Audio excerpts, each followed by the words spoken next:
Dude, welcome back to Hanging Out with the Dudes. I'm your host, PC, and we have another great show for you today as the main man from Way Out West does not want to bring us into our brand new season. Our first season of Dudes in Sports is officially over. Our 1 year, congratulations to all the Dudes in Sports fans, our 41 subscribers. We appreciate you if as it was much. easy, anyone could do it. Absolutely, right? Unbelievable. We have gained 41 subscribers throughout, had tons of likes, had some great moments. We'll kind of be like talking about it here and there, making jokes back and forth. But of course, let's always see what the dudes are up to. Let's start with the main man for Way Out West for once. How we doing? The man out in the Pacific. Yeah, we're pretty good. Mets are looking good. Obviously, still working with that Duke hangover. I mean, apparently the school's going to be just fine. Duke isn't going underwater just because they didn't win the national championship this year. I know that's where Kansas and Missouri get most of their money and funding is through their basketball program. But PC still doesn't want those kids to get paid, so we'll get into it this episode. Nick Howard hopefully joins us. He's probably doing some blank and blank, some English teacher Mad Lib bullshit PC has to come up with. And Kyle's I heard he was hunting buffalo hunters out in the great state of Wyoming. He's hunting the poachers. Yeah, the specific poachers out in Wyoming. I heard out at Yellowstone or something. Imagine being an American poacher. Imagine being an American poacher. Hey, they're out there. They're out there. It's a dangerous game out there. Howard is doing God's work, okay?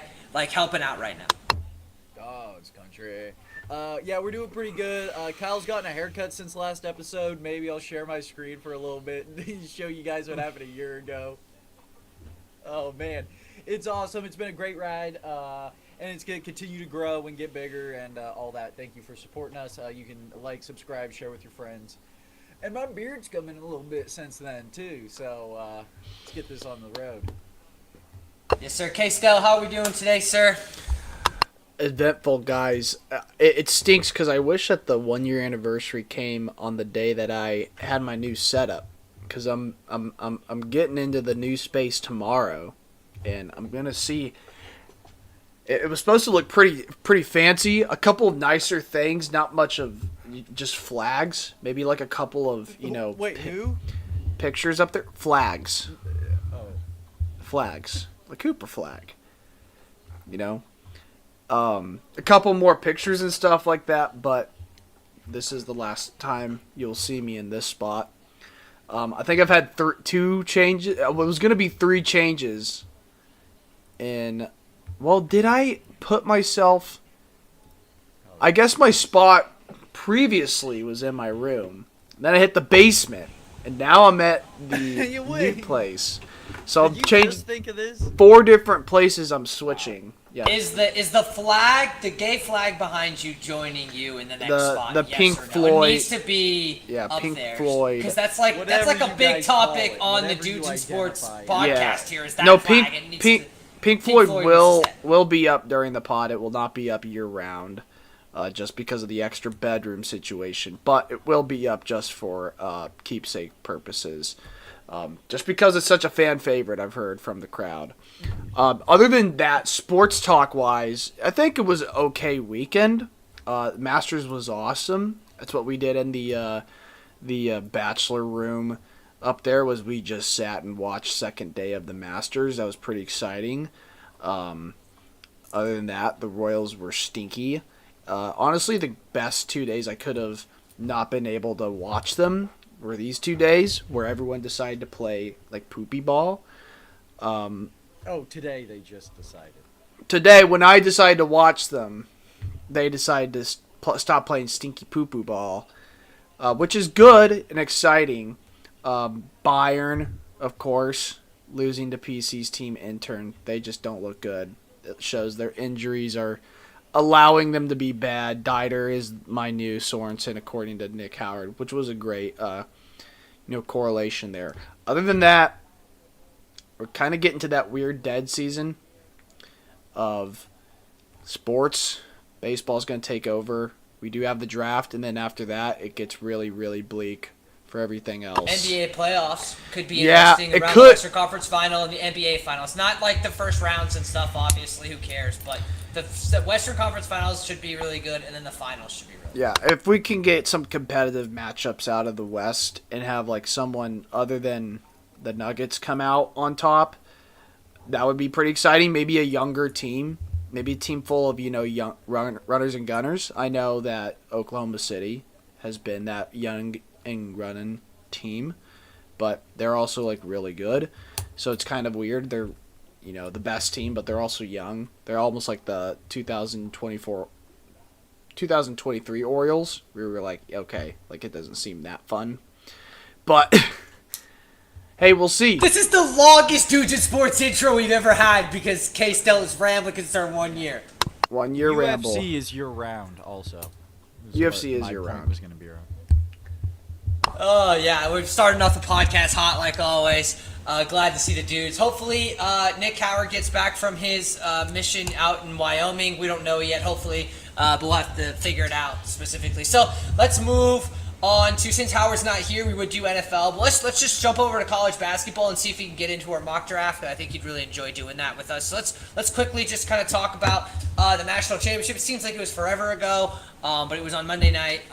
Florida ended up taking out Houston, and honestly, a really kind of, like, it was a good game. Like, it was one of those gritty games that you'd like to see out of, like, any type of college basketball game, but, like, the scoring definitely wasn't there. Walter Clayton Jr. didn't have a point until about 16 minutes left in the second half, which is mind-blowing for how well he's been playing. But everybody kind of just was falling short, except for Will Richard from Florida, who definitely got it going. And then Houston did not turn the ball over hardly at all until like the last 4 possessions where they couldn't get a final shot off to make their 4th turnover out of 4. Crazy game.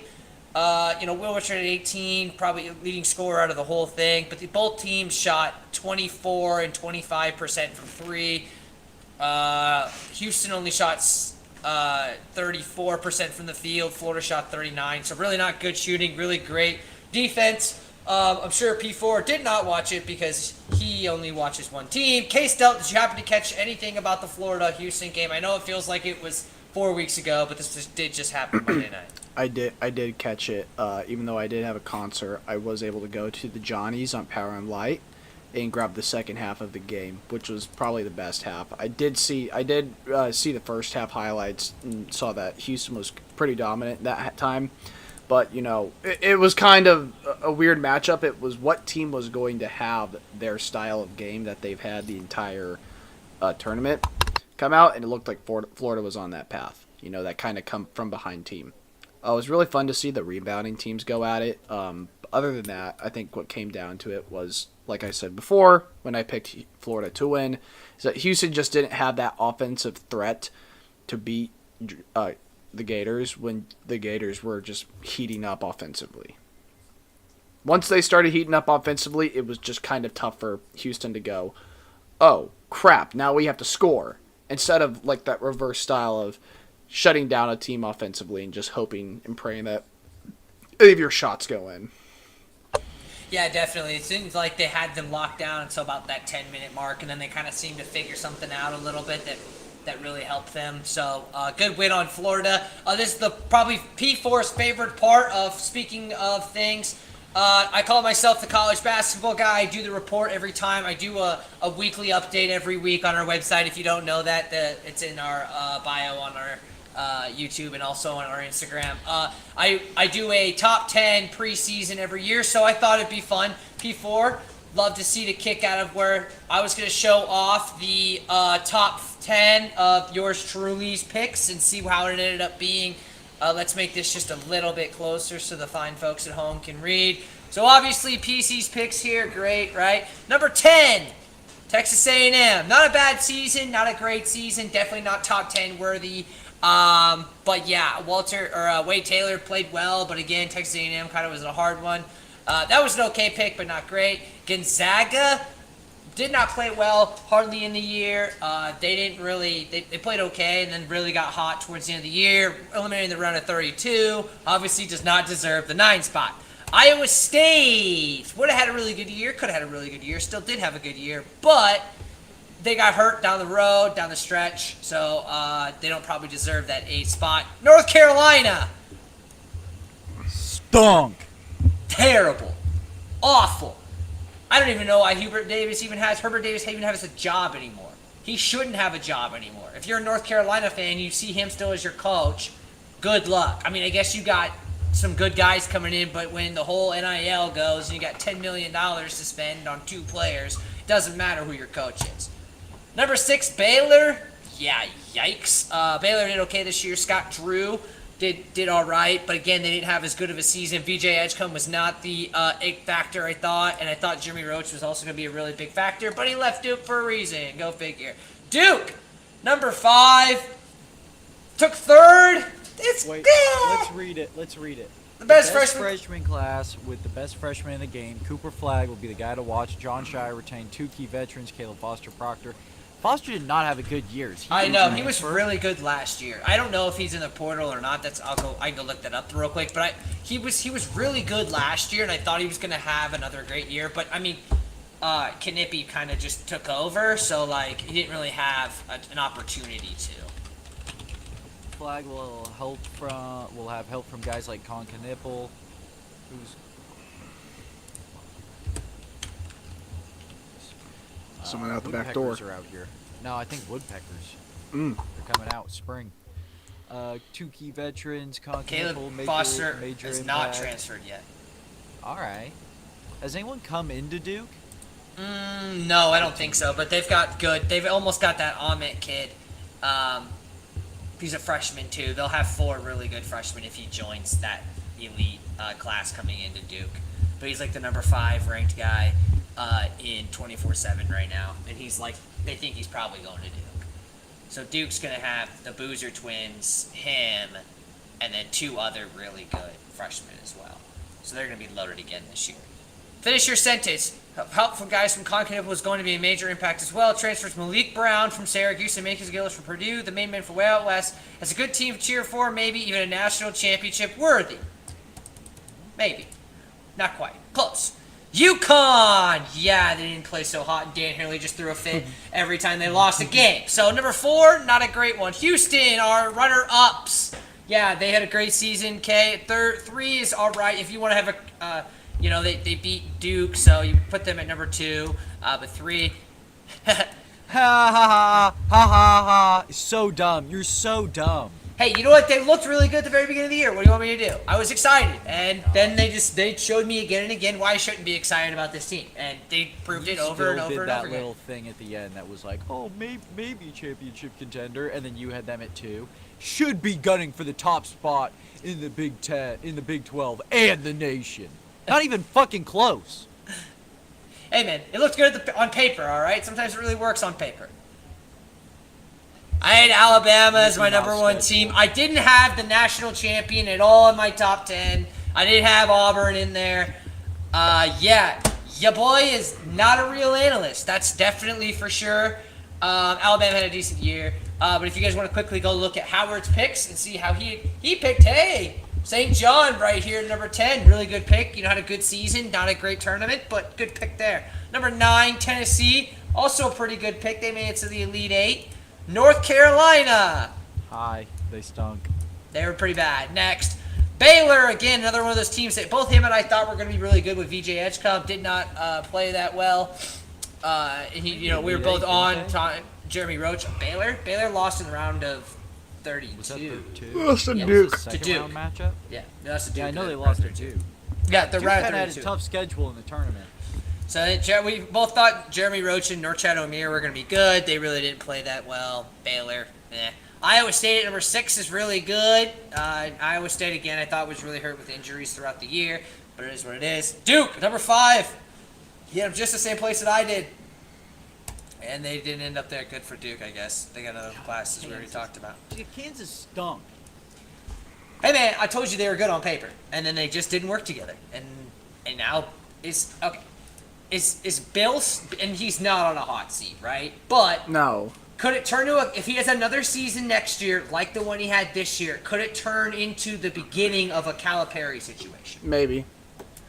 I could see that. I could see them like not doing well next year, and people are starting to be like, okay, like maybe it's time for a little bit of a change. But you don't know. I mean, we're pretty spoiled as Kansas fans. But UConn, number 3. Again, they had an okay season. Dan was definitely the complainer. Alabama at number 2, and he actually had Houston number 1. I'd say Nick Howard definitely had a better list than mine, but like I said, I'm not a real analyst. I just do this for fun and for free. I'm not even paying myself for this, folks. You get all this for free. Unbelievable, right? But that's the end of our our college basketball CBB Corner 3 report. Transfer news will kind of go over here and there, but that's again going to take kind of a back seat to our main sports that are currently going on. Let's move on. We might as well talk. Let's talk I think we should talk some MLB The Show a little bit. That's kind of, move this right into this limelight here, right into the second spot. We'll move college down. We'll be able to go over it once in a while. But it's kind of baseball. You can smell the hot dogs in the air. You can hear the open of that nice cold beer, as long as you're 21, of course. Shout out to anybody that's 21 drinking tonight. Shout out 21 plus. Yeah, you have to be 21 to do that. We want to make that clear. Got to be 21, 100%.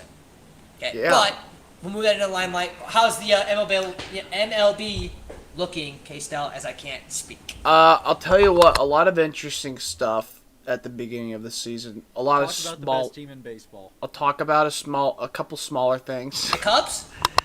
No, the Cubs are not technically. I don't believe they have the best record. They just beat the Dodgers 16-0. They do They are have. 10 They do not have the 7? best record because the Mets have the Are they best 10-7? record. No, the Padres have the best record. Sorry, they are the best team in the MLB. Second best is the Mets. But yes, they did. They are 11-7. They are at a 61% win percentage, which is cool. The NL looks pretty stacked. Dodgers, Giants, Padres, Diamondbacks. It just is a crazy division out in the NL West. The NL Central is literally the Brewers being brewery. That sounded so stupid coming out of my mouth. Well, most things that you say sound that way, but continue. The Reds are just another middle of the country team. Their offense is hit or miss. Their pitching is really good. Their bullpen is full of 2 guys that can't pitch the ball. Cubs are... Listen, they need to do it or else it's not going to happen. Mets are doing good. They're hot, really hot right now. They're taking care of the NL East right now, except for a couple Marlins games. That was kind of interesting. But the Marlins are kind of that... 6 times. They're that hit or miss team. They're going to be spoilers for a couple teams. So will the Nationals. But the Nationals, of course, are just such a fraudulent organization. No one really cares about the Phillies because we're just kind of tired of their antics. We just pay attention to Castellanos whenever something really major happens. On the American League side, it's just kind of lame at this point. A lot of winning, not really. Yeah, it's like a lot. Everybody's kind of like right at that 500 line. There's not really Yeah, any so exciting the teams best- that are like the above- best- There's not a team yeah. in 10. There's not even a team with 10 wins. The best team the teams with the best record in the American League are the Tigers or the Angels at 9-6, and those teams are now the Tigers could definitely win the American League Central. Angels, they could. I don't think it would benefit them though because they have too many pieces that they need to trade for really good pieces from other teams. But if they want to go and win. The Rangers are at 9 wins, so they are a good team. The Mariners are 8-8. They're doing the same thing they've been doing all year, and the Astros are kind of slowing their pace down at the beginning of the season. And the Athletics are 6-10. They still don't have pitching. White Sox are still are they the worst team in America? No, they are not. Rockies are worse. White Sox are going for a sweep right now for Boston. Boston not looking too hot. Twins are not looking hot at all.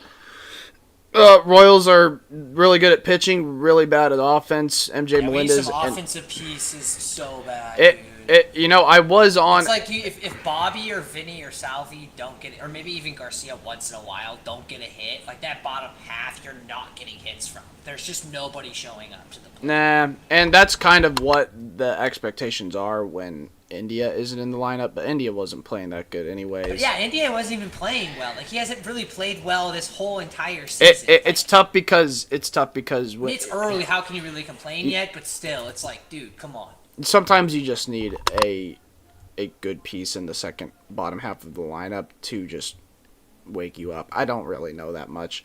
The Guardians are still a devil magic team. They haven't won a World Series since 1948. So anything that they say to any other AL Central team is a bunch of baloney. The only thing that they can hang their hats on is taking a Cubs team to the Game 7 in the 2016 World Series just to lose. Blue Jays are the best team in the American League East. Yankees are 8-7. Their pitching is poopy McPooper pants. The torpedo bats work well for them. Red Sox are just a mess. The Rays are boring. The Orioles are a mess. The AL East is just a conglomeration of just yuck. And so is the American League Central. Except for the Tigers. The Tigers do well. Tigers are fun to watch, actually, for once. They are, just because they're just young and they hit and they just don't care. They really don't care. Other than that, P4, do you have any insider information on the Mets? Anything that you see that is, sparking your plug? I didn't like that. I know, it sounded... Just 2 times I've said something that I thought was going to sound cool. It came out of my mouth and it just wasn't good. Listen to too much What's Jim Nantz sparking today. your plug, man? What's sparking your plug? It doesn't even make sense. Just sparking plug. It doesn't sparking even... the plug? It doesn't even make sense. Like, in physical form. I'm going to start Mets look asking good. you that now. I hope you do. Kodai Senga had a masterclass today. The Ghost Fork, maybe one of the best pitches in baseball. Bats are hot. I mean, Pete might get $50 million a year like he wanted or whatever. What does he want? He wants like... He's Yeah, not getting something $50 around million that a number. year. He'll get a bunch of money, though, if he plays like how he's playing. He's pretty good. Staff looks good. The pitching lab looks good. Vientos, a little cold. Looked good today. Beatty, we'll see what happens with the Jeff McNeil returning. Think we still beat the Royals in a 3-game series. Probably a 7-game series as well. No, you will. You will. With the offense right now, you will. The only... If Bobby it would or be... Vinny don't It, get a hit, it's... it would be close to like a Yankee series where our pitching will probably be solid. Because our pitching is fantastic. Cole Reagan's just had his 3rd game in a row where he had 10 strikeouts. I mean, the dude's on pace to have the most strikeouts in the league right now, which he should. He's kind of living up to his name of left-handed Jacob deGrom. If he keeps it up, seriously, he'll win the Cy Young. Like, there's just nothing else you can do. That fastball movement going up at 98 miles per hour, it's ridiculous.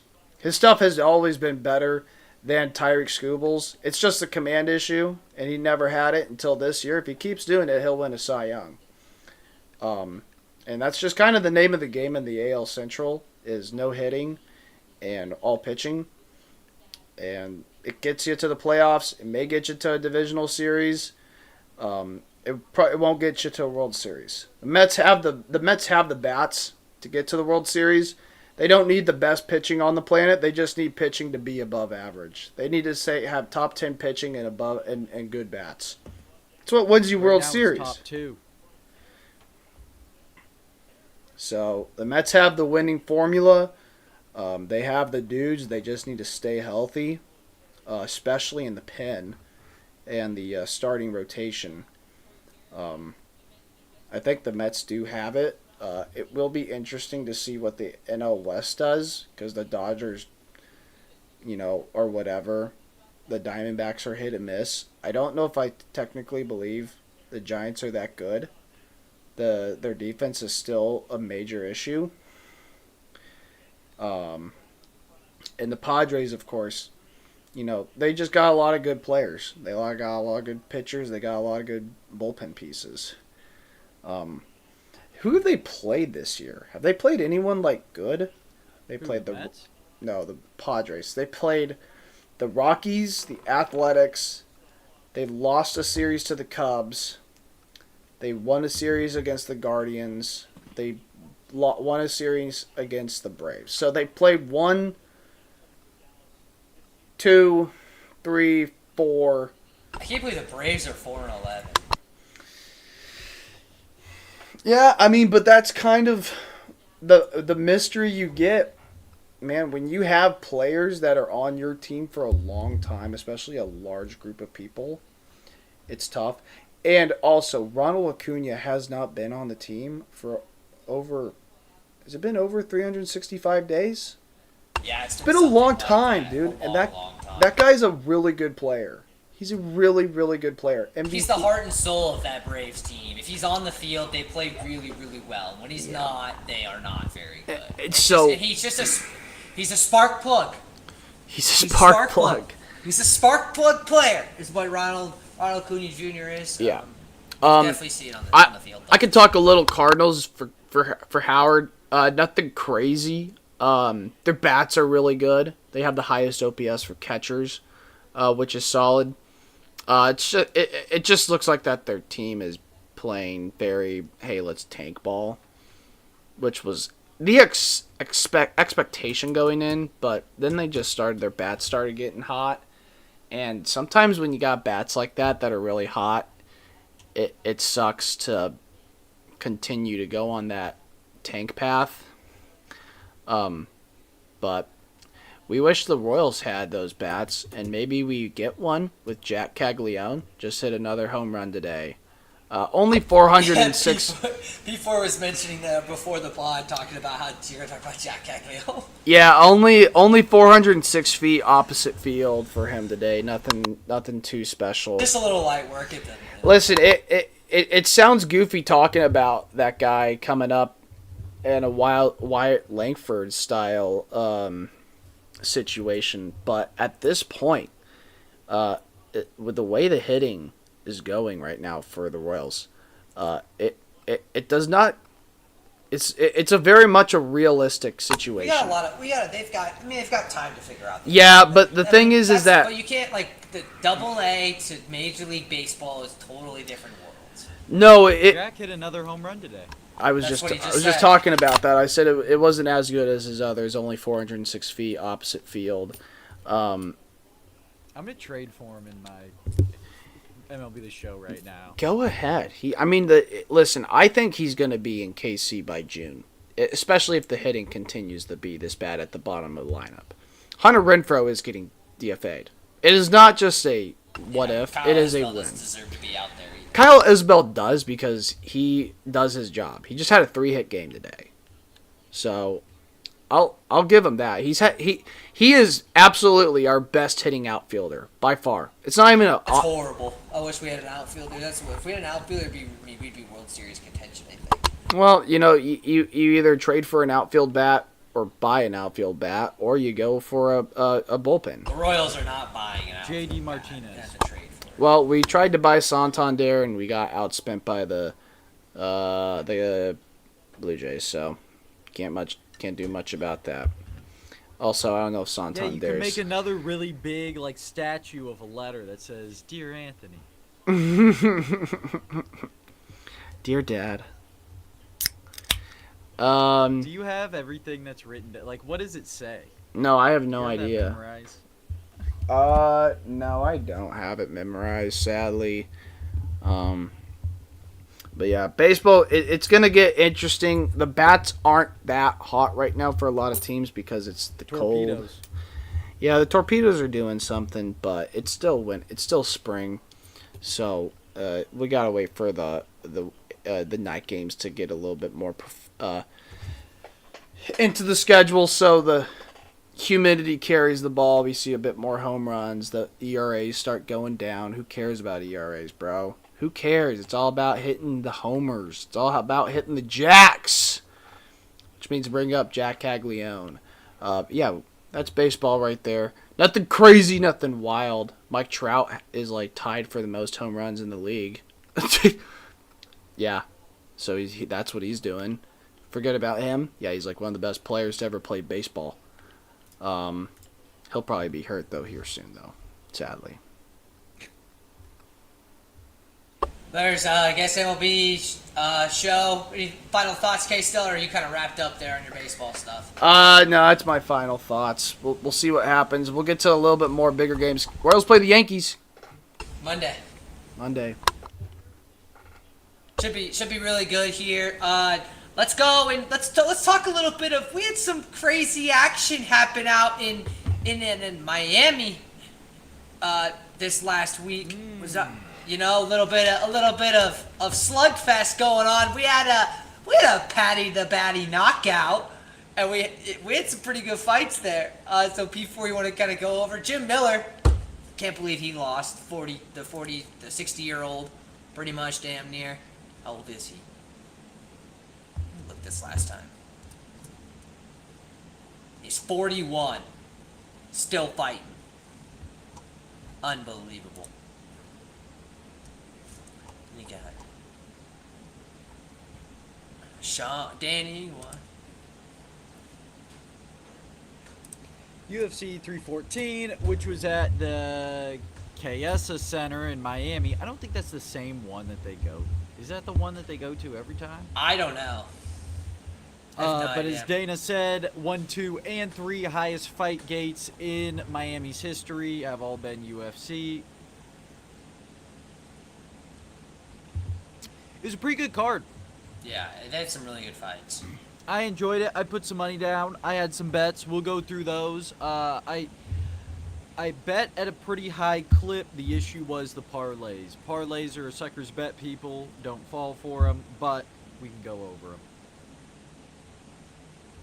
So, first fight of the night, Nora Cornell. She gets the win, ranked women's bantamweight over Haley Cowan. Trayshawn Gore, he lost to Marco Trulio, KO in the first round. Sumuja Derje beat Mitch Raposo, in the flyweight bout, favorite. Coming out now, Michael Olachechek beat Cedric Dumas. We talked about this last week. I bet Olachechki by KO. Fight won't start round 3. And Olachechki moneyline on 3 different parlays. Those all hit. So, yeah, boy. Dumas looked good he threw a couple of good strikes. All 3 strikes that he threw were significant strikes. Olachechki just ended up taking him down pretty early and kind of smoking the fool. Dumas probably done. Olachechki, who's now training with the Fighting Nerds, so good for him. Yeah, they're really good. Good old Fighting Nerds. Julian Erosa, he got the first round KO over Darren Elkins. The damage, Darren Elkins, he's on the struggle bus, man. Beat Pineda, beat Brown, but this guy, it has gotten bad. He has not really fought anyone of note recently. 2021 fought Cub Swanson, lost KO in the first round, so maybe looking at him leaving the promotion, but congratulations to him on having a good career. Julian Erosa, great win by him, first round KO. Now we have the old-timer versus the newcomer. Chase Hooper, who is UFC veteran in his own right. Yeah, he's up there. Jim Miller, he's probably done. He didn't officially retire. Done, they might roll him out there for some bullshit. Dude, let him take the gloves off and put him in the middle and thank the crowd and something. Where's he from? Probably some Midwest place. Because, maybe would there be a card out there at some point, and then he could go there as his last fight. He's from Newton. New Jersey. Wherever that is. Oh, so Jersey. So you could find, maybe, I don't know, but that would be something you would see where maybe he could actually come back and...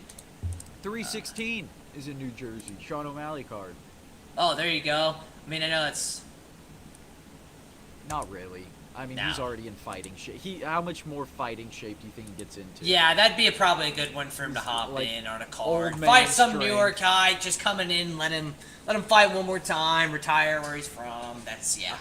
I was watching some old Tony Ferg stuff today, and Tony Ferg, he's like, lifting weights is cool if you're young. Like, Jim Miller's not. Yeah.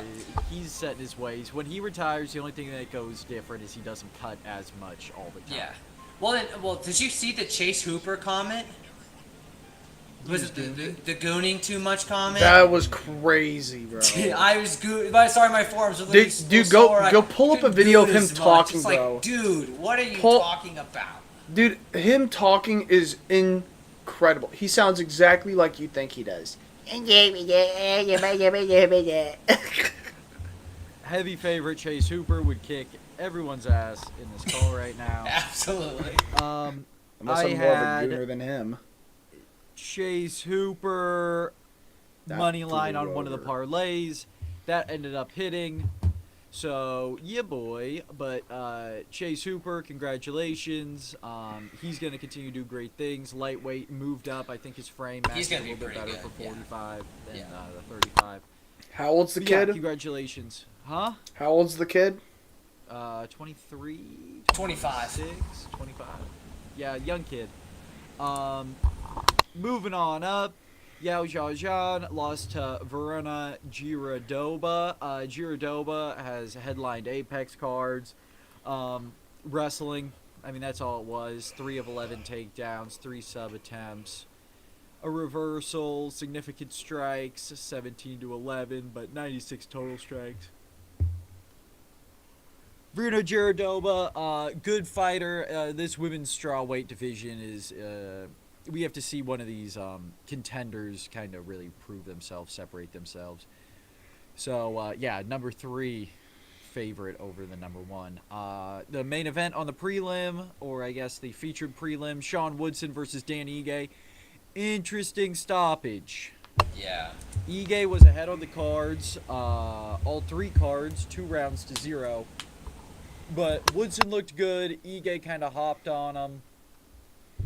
One thing led to another. Sean Woodson. That's crazy. We hopped on him. One thing led to another. I mean, with those legs, I don't know how you can continue. I don't want to steal this from MMA Guru, and maybe we shouldn't try to be MMA Guru, but he said that Donald Trump had Secret Service with a big net trying to catch Sean Woodson as he was leaving the cage. Because there's rumors of Sean Woodson sneaking into people's shoes and biting their toes as they try to put their feet in their shoes. Those are the tiniest legs I have ever seen in So UFC. weird. His body's like just shredded for the size he's at, of course. But man, can he squat 300 pounds? Can he? No, his knees break. And he breaks his knees break the other way. Like, you know how your knees go? He's Could we? breaking as even like the 45-pound bar, he lifts it off. No, that's disrespectful. That's so disrespectful. My grandma But has Ige- thicker legs than that. Bro, can I hit your grandma up? Clip. Just kidding. Oh, Just kidding.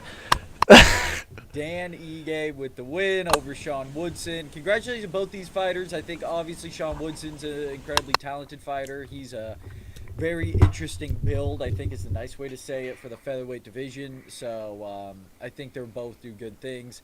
Dan Ige does what Dan Ige does. He's a dog. Moving on up to the main card, and this is where a lot of these little Reyes. fancy Oh my God.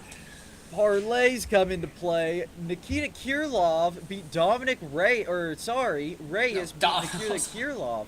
And Knocked him. Kirlov is a good fighter. I mean, this was a crazy bout. So here's what I bet on this fight. Kirlov to win by KO. Fight won't start round 3. And that's it. So I was correct that the fight wouldn't start round 3, but Kirlov, Dominic Reyes title run continues after his win over John Jones, obviously, when he won the light heavyweight title and was never blessed it. So, yeah, Dominic Reyes. Continue on. They still talk about him being a football player so often. Light heavyweight, 205. He also fought at 185. He played safety, Kyle. I was gonna say like he's a safety. He's a. I was gonna say D-back, but I mean, my goodness, if I saw him at D-back, Scary. Fighting nerds. Now, very sad. bro. Whoa. Russia, do not. Ow. Good. There's not much to say about this one. Maybe I'll God, mute dude. myself and take off my headphones. What we bought on this fight would not start round 3, which was true. And also, we had Bryce Mitchell by submission. That obviously did not hit. However, congratulations to John Silva and the Fighting Nerds. Very talented crew. They are just in control of every fight, every facet of the fight. And I don't. It sucks because now we have this whole brain rot thing because words used to mean something. But they do have this aura about them where they control the entire octagon. They look very confident in there. They look they're calm. They throw the craziest techniques at you. It's really a sight to see. Bryce Mitchell's still a good fighter. He was able to stay with John a lot. Bryce looked a little, I don't want to say hesitant, a little more flinchy, I guess, kind of, throughout the fight. But he looked good. His block, I mean, gosh, good striker. It is just a tough match for Bryce Mitchell fans. Gene Silva's obviously going to be ranked now. Fighting Nerds moving on up in the world. For sure. Yeah. That is tough to see. Performance of the night, Gene Silva. It was not tough to see. It's better than him getting Kyle knocked and I will out talk cold after the last one. podcast. I will teach him a history lesson. Here.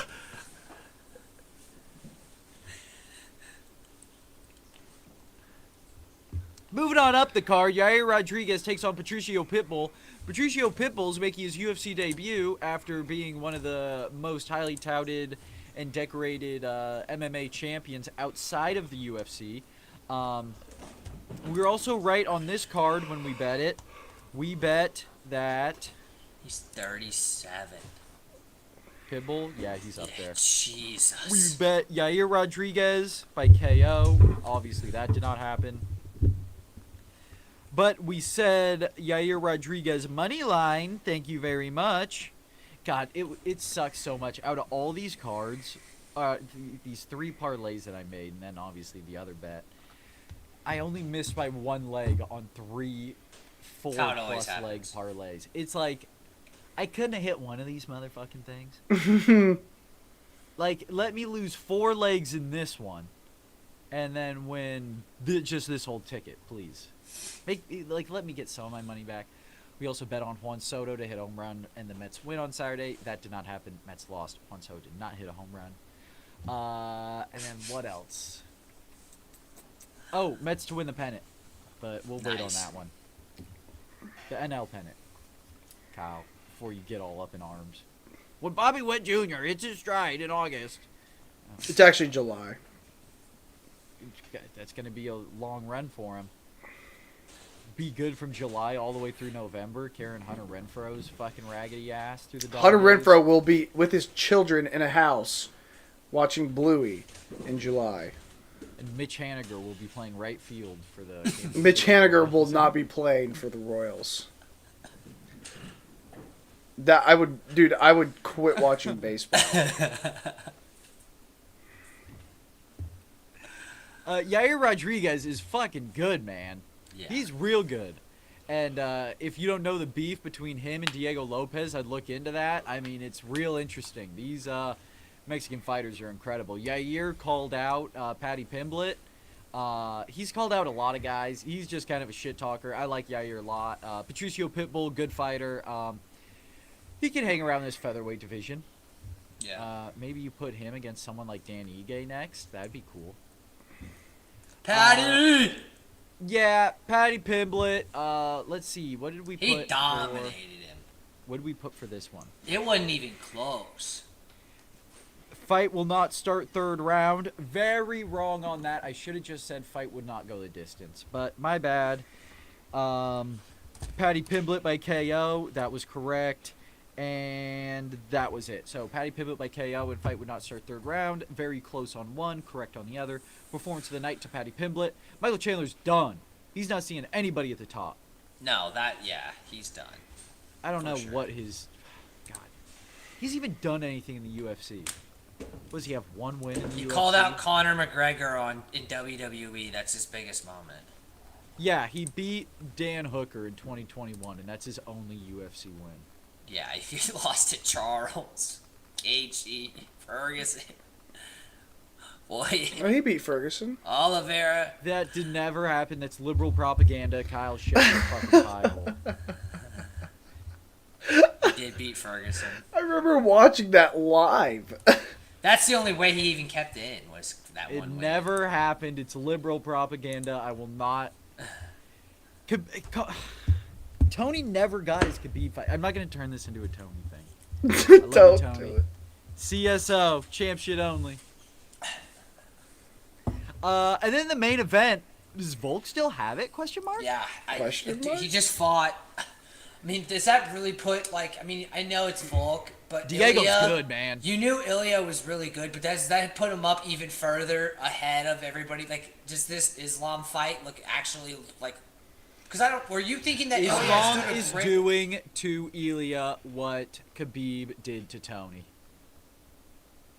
You think so? Yes. 100%. He deserves the belt. He deserves at least a title shot. Yeah. And Islam goes, we will not fight him. He needs to prove himself in this division. How about you need to prove yourself in your division? Because 'cause he's Islam's never fought only anybody. title defense at lightweight is against Volkanovski, who's a fucking featherweight. Yeah, he hasn't fought in forever. Do your research, people.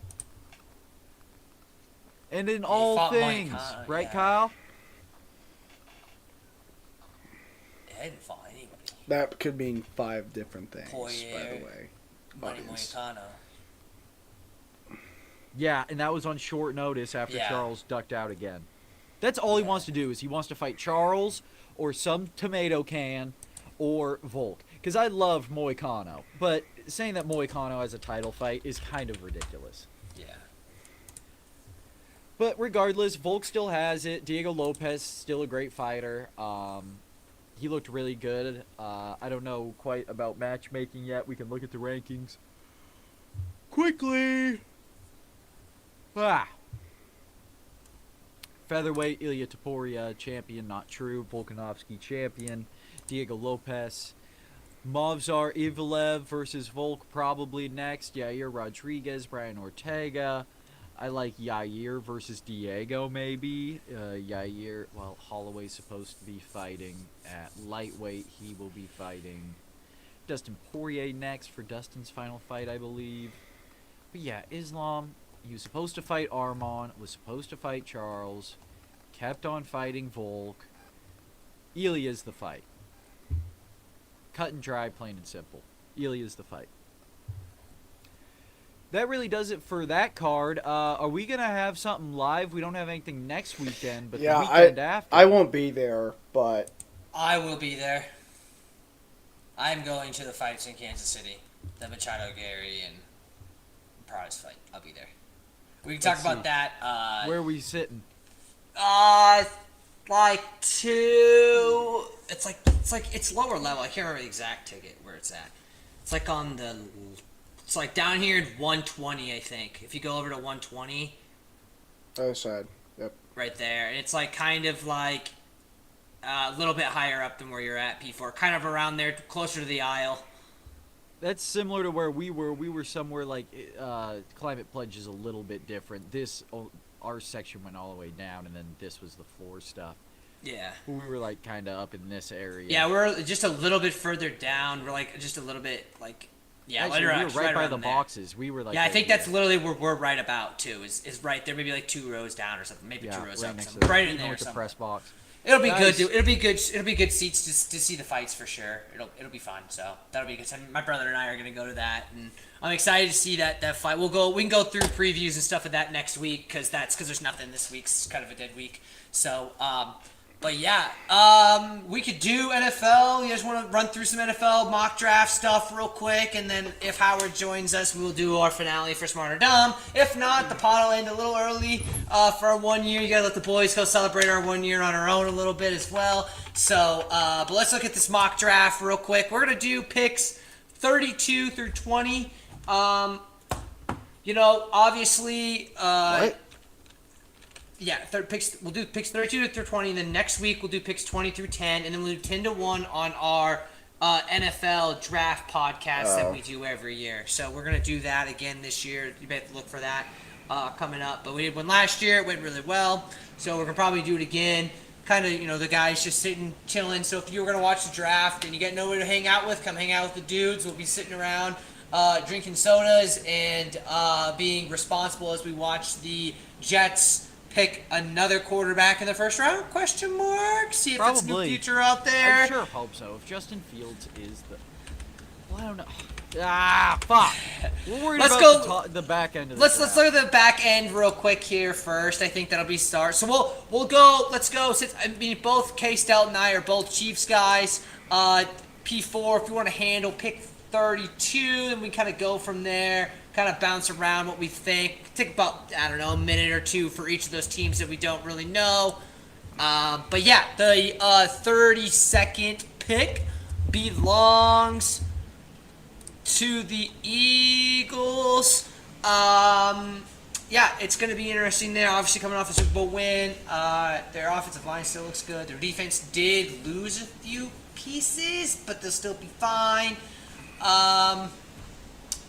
It sounds here on CBS that maybe an edge rusher is in motion here. P4, have you looked? I know this is kind of not your area right now. They always go edge rusher. You got to build through the trenches. The Eagles are a smart team. But what I like, there's a lot of kind of high-end safeties in this draft, and a couple of them could go in the first round, but safety seems to be a position that tends to fall. So if one of those top guys are still available, especially with the departure of C.J. Gardner-Johnson, I think that they might take one of those high-end safeties towards the top. There's even one from Georgia, so maybe that's Malachi Starks, right, Kyle? Yeah, I'm looking at Malachi right now. On a couple, he's like around 23.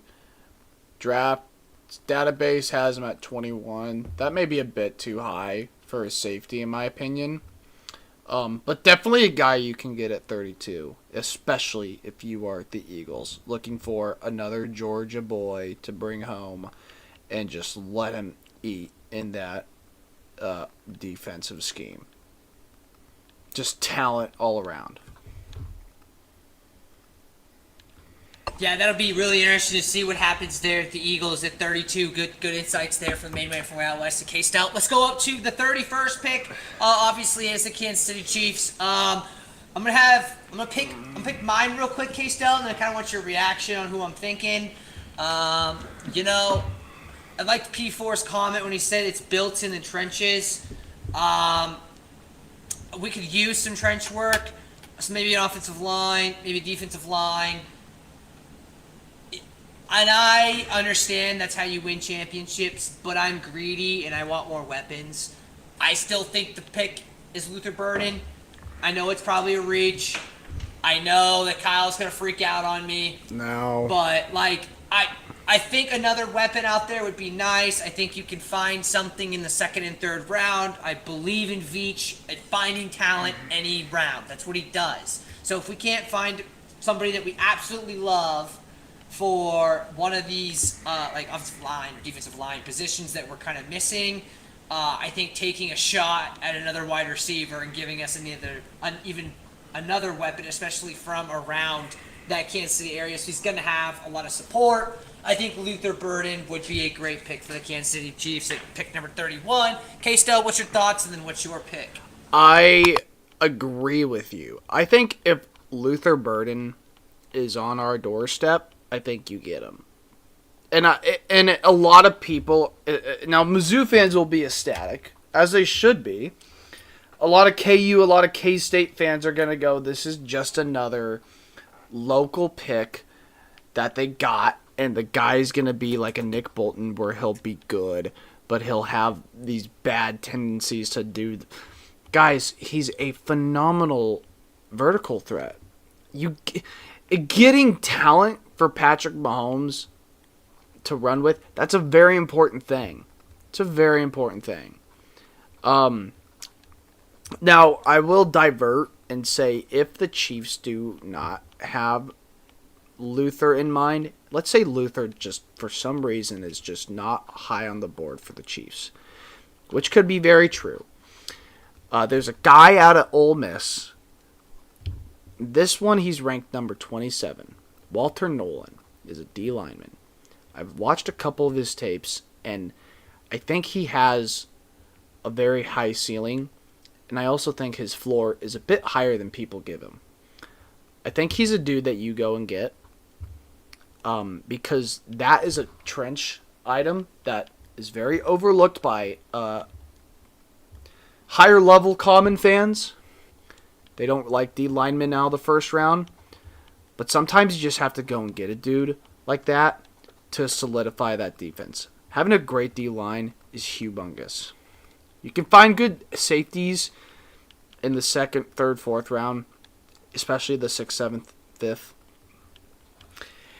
But getting a D line, getting someone who's just a massive human being to just be right next to Chris Jones, especially after you lost the undrafted pick, it's not a bad idea, in my opinion. I think if we're going for a more reasonable pick, I think you definitely go D line, or you go with a really, really safe edge pick from, I don't know, let's say, like Landon Jackson. I know he's at 50, but maybe he's higher. You don't know. I think I agree with you. Luther Burden should be there because his talent is just way too high. Patrick Mahomes is way too good. But I think if they're going safe, Walter Nolan, easy. If Walter Nolan is fallen on the draft board, go get him immediately. There's no reason not to. The kid will work perfectly next to Chris Jones, especially if he's, that pass rush guy. Just have him out there. I think that would be fine. Maybe that's a guy that drops for the Chiefs. Yeah, good insights there on the Chiefs for K-Stelting. Let's move up this board just a little bit. We've got the Buffalo Bills. Again, another unfortunate ending to the season. They've had their chances. They kind of need some secondary help is kind of what I've thought is the biggest thing that they need. And I these lower draft picks, can go either way or the other. And one of those safeties you guys have been talking about probably be really good here for them. Maybe a line, but I don't know. This whole defense just needs some spots. They have some spots that need covered. I'm going to take a safety. I don't know which one out of the bunch, whichever one's available, but I think a safety is their best bet out there in Buffalo. So for the 30th pick, I'm going to go with I don't even know who a safety would even be. So Nick Emenwari, I think that's how you pronounce his name, out of South Carolina. South Carolina, yeah, I saw that on this. That might be their only option. That's a realistic look.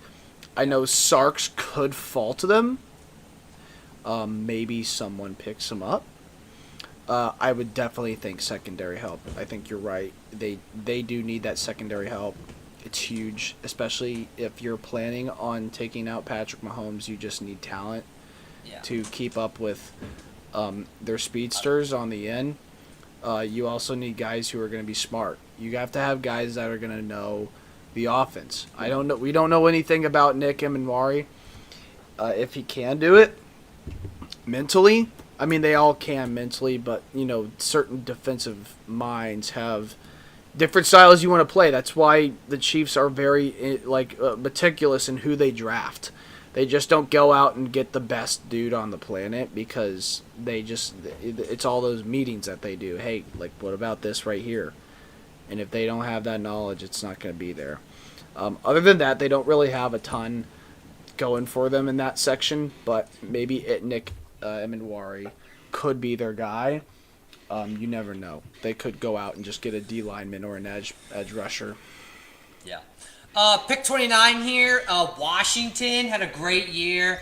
Kind of a surprise with JD and the run that they had there in the NFC, making it all the way to the championship game and falling short to the eventual Super Bowl champions in the Philadelphia Eagles. Their offensive side looks good. I think they could use a little bit of work on their defensive side now. What are your guys' thoughts? Have you looked into anything? I mean, I know this is not, they're down here at this level is pretty tough, especially for us non-Washington Commander fans around here, but an edge rusher would be nice for them, getting somebody else in the trenches. I'm seeing Donovan Izaraku out of Boston College for they could a get good option. Well, right now There's Howard. right now what they're what they have at 29 for a lot of areas, if the draft went on a perfect paper by paper order, is James Pierce Jr. out of Tennessee. I don't know what his hopes are. I don't know if he grew or he fell in the draft, but it is an edge rusher from the SEC. So Yeah. the kid's gotta be good. I think an OT would help as well. Maybe Josh Simmons. Yeah, maybe. I think you need to give that guy a little more protection. I know that his pocket presence is really good for a rookie. It's way better than... See how the sophomore slump goes. Yeah, listen, you cannot do what they did to a lot of these other rookie wide quarterbacks and go, their pocket presence is amazing. We don't need to get an offensive tackle. And then they die the next season because defensive coordinators just eat them alive with different blitzes. And I don't know if Daniel's as good as he is. Sometimes you just need a dude who's just going to be there and be a wall and say you're not getting to my quarterback. I think that might be their best option, but if they trust it, if I put money and odds on it, James Pierce Jr. may be their guy. But if I'm them, I go Josh Simmons because he's going to fall. He will fall because of his injury, and they will grab him if I'm their, scouting director. Yeah. Good things on Washington there. See Howard's joined the call. What's up, Howard? How are we doing today? You kind bastard. Whoa. I am doing quite alright. I am here quite late getting through the traffic of the Lou. And trying to get back after watching some footy on TV. I was at Ballpark Village. I wasn't at the game. But, I witnessed a close game. They lost, but it was fun getting out. And, now we're just back here thinking about sports again. It's been a long week. I'm kind of, today I was kind of thinking about it, thinking the pod, and I was like, man, the national championship was, less than a week ago. For some weird reason, it just seems so long with, so much happening between when it ended. But, good to be here. Yeah, we were kind of talking about that earlier, how it was 100% feels like it's been a long week, especially with the Natty on Monday. We've been kind of going through our mock draft here. We went through picks 32 through 29. We're going to go all the way to 20, I believe, tonight. So we're over here, pick 28 here at Detroit. Really great season, really hopeful season. But ran into kind of a, chainsaw in the Washington Commanders. Stafford didn't look great. Not Stafford, excuse me. Goff didn't look great. But it is what it is. CP4, see, make sure you're paying attention here. Make sure you keep you on your toes. You got so they need some inside linebacker help. I see Tyler Booker here from Alabama. I think he'd be a great pick up there on the inside of their line. Their inside of their interior of their linebacking core. Sorry, I can't even speak. But Tyler Booker at Alabama had a great season. I think that'd be pretty cool for them. If anybody else has any other comments, I mean, this is kind of the, again, dog days where we don't really know about some of this stuff down here. So I did see a couple of Jaheed Baker, possibly. I don't know if that's going to happen at 19.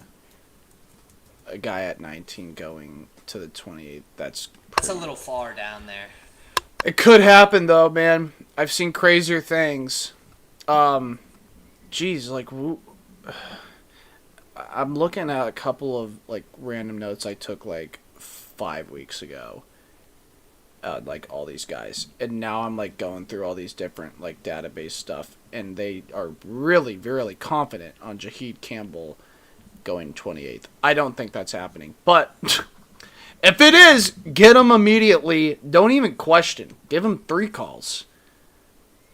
Might as well, right, at that point. Yeah, if Jaheed Campbell falls... First of all, if Jaheed Campbell's falling, a lot of people will be trying to call up and trade with the Chiefs, the Phillies... Or not Phillies. Jeez. The Eagles. A lot of those guys. They'll be trading up. Nick, I heard you open your mouth to say something.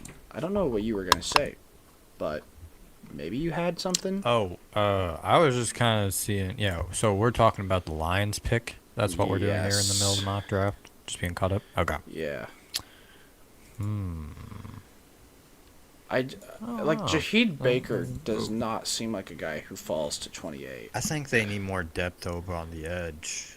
I think Hutchinson coming back is interesting for them, but I would like to see more pressure on the line. I was thinking the same thing. But is Detroit that smart again? Is Detroit that smart? Let's be honest. Or did they get lucky? That's maybe why they need those kind of players, though. It's not a bad idea. Also, another reason why the Chiefs should go and get an offensive lineman. And we're like, don't do that. We have Kingsley. And then we realize Kingsley sucks, and we're like, crap, now who else is going to come in? Yeah, there's some good insight there. Obviously, we'll have to wait and see on them specifically. Let's look over at the next pick, which is going to be the Baltimore Ravens. Had a good season again. Fell short to the Buffalo Bills. Ended up needing a little bit more there as well and couldn't quite get the job done in that heavily loaded AFC. Again, trenches win ball games. The Eagles have kind of proven that.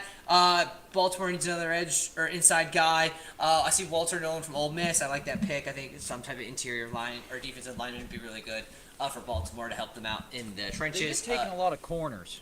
Yeah, that is true. They could do corner. Yeah, well, any of the guys' dudes' thoughts on what they think maybe the Ravens would be doing. I'm not gonna lie. I forgot about Ronnie Stanley's status. Did he sign back with the Ravens? Do we know that for sure, or is he still on the market?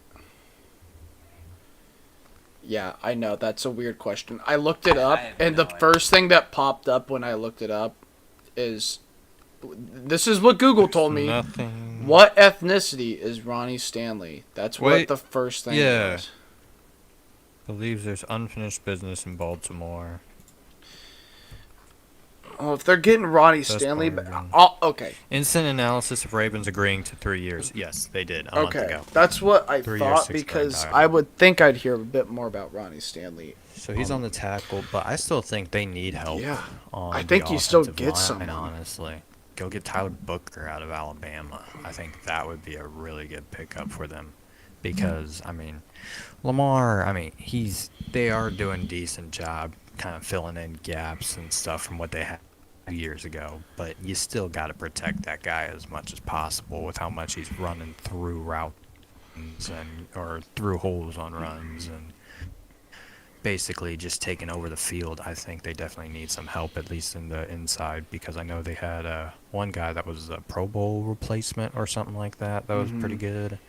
But at the same time, let's see, it looks like they got Andrew Voorhees on the left guard side, so I think that Tyler Booker can be a big step up there for them. If they can't get Booker, would Donovan Jackson be a stretch? from Ohio State. Ohio State, believe he was an inside line offensive lineman. So. A lot of places have him at 40. Because I'm thinking Simmons, but yeah. A lot of places have him at 32. So, I think the Ravens. They had a good O-line last year. They have a solid draft history, and I don't think that they will be that awful at who they pick. And if they go and get a Donovan Jackson, I think that's what his name was, then okay, yeah, you got a good offensive lineman with a high ceiling, high floor. Maybe mentality is almost there. We'll see. I think you're right, though, Nick. I think you need to get that O-line a bit more cushion because your entire team is kind of coming back. Yeah, they didn't lose much. And they just had a Lamar Jackson game, which is okay. He'll come back. Roy did it. Why can't Lamar? Yeah, interesting. We'll have to wait and see what they do on draft day. Pick number 26 belongs to LA. The blow up in LA, they said, Cooper Kupp, you're not coming back. We don't know. We're going to figure some stuff out. I don't really know too much about the Rams, so probably not the guy to give this pick. Does anybody kind of have any insights on what the Rams are going to do? They're a good team. They just need to filler. So offensive line, just kind of a lot of these teams towards the top, they're going to take BPA, best player available. So whoever the Rams don't take, Baltimore's going to take, or if they don't take him, Detroit's going to take it. These teams are set in their ways. It's when you get towards the top 10, it's going to be like, oh, fuck. Is Jesus available? Is someone to just save the franchise? Jesus is always available. Just open up your heart. Yeah. Just the open it offensive up. line, maybe a tight end. Tight end I think for me, if I am, and this is going to sound so cliche, and I think it is cliche at the end of the day, but I think Luther Burden's the guy you go get. I think you go get him. Why not? Give Matthew Stafford a guy. I think they need to go tight end. I think another pass catcher wouldn't be bad, but you're just stacking the receivers. I think you need a guy that can also Warren going to be semi-block. available by then? Colson Loveland. Warren, no. Loveland will probably be available, right? He's not. I would be shocked if he didn't. If Warren's going up by Warren should be top 15. Yeah. Warren is not, dude. If Warren is not anything but top 20, then that would be ridiculous. The only other guy that they would have if Loveland got picked would be Mason Taylor out of LSU, and I'm pretty sure Nick knows a lot about him. He's good. I mean, put your chips on him. I think he's a decent prospect, but at the same time, I think there are some stuff that he needs to work on. But if they go with Mason Taylor round 1, I would definitely not be upset with that. Would an Amarion Hampton be a bad pick for LA in the first round? I think so, but dude, that's the thing. Yeah, that's not their offense. That's where Amarion Hampton has an issue. Is that what team in that latter half is gonna go? Man, but we need a running back. Other than the Chiefs need a running back, but the Chiefs are gonna go. Nah, we're gonna go with a freaking D tackle that can play safety for some random reason. Yeah, they end up finding something. We'll have to wait and see on the Rams. That's some good insight there. Number 25. I'm going to keep saying the same last name. That's pretty good, great insight for the fellas after every single pick. So hopefully you're getting used to that by now. Round 1, pick 25 is the Houston Texans here. Good season. CJ, they kind of had a lot of injuries that really killed their momentum halfway through the season. Made the playoffs, but didn't really do much. I think CJ needs some protection. I think that would be helpful. So I think they take an offensive lineman here. But again, I'm not the real analyst, so I want to see what the dudes think about Houston's pick at 25. I would like to see them get another receiver for sure. I feel like they were definitely not great at that position. I know Stroud had a little slump. Little is understatement according to most, but I think that they got rid of their offensive coordinator in Slowick, and he just made it really weird for them. I think that they'll be a lot better, like figured in my opinion, for a different offense when they run it, because Slowick was very like in motion, and that just wasn't Stroud's game. So I think that he'll be more comfortable in a different, more set offense that he can kind of go down the field instead of horizontal. And then I also think that he could use another receiver, obviously losing Diggs and stuff. He's lost weapons. Although he was hurt, they still were not great with the depth they had, little depth they had. So I think that... Go. I thought you were done. I do think that Egbuka will not past I 25, don't know if but he'll, I I think... don't know if he'll fall that far. I'm looking at these, and I don't know. The Chargers, I know that's at 22, but they need a receiver. They just traded away Tunsil. They got to. Yeah, they're getting Josh Simmons. That's like their guy they're getting. If they don't Egbuka's either getting, or it's either get Egbuka or Golden, I would say. But they're getting That's a like my two. lineman. They're getting like a offensive lineman. That is their number one priority. Even if it wasn't like... I think that the receiver class is a lot more loaded than a lot of people are thinking about, and I think that a receiver would definitely help them in a new style offense. It's not going to help Stroud, though. Yeah, you need Josh Simmons to They need to protect him. He was already getting beat up last year. But like I said, it was a weird offense because he had to go horizontal. He was going horizontal. He wasn't going down the field like he was comfortable with the first year. And when he was at Ohio State.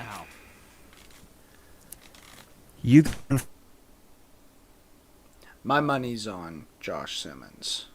Get the weapons out in free agency for wide receivers. There's nobody. So I think that you can go and get offensive line. They have some good wide receivers, too. I mean, it's not like the... Nico Collins, then go.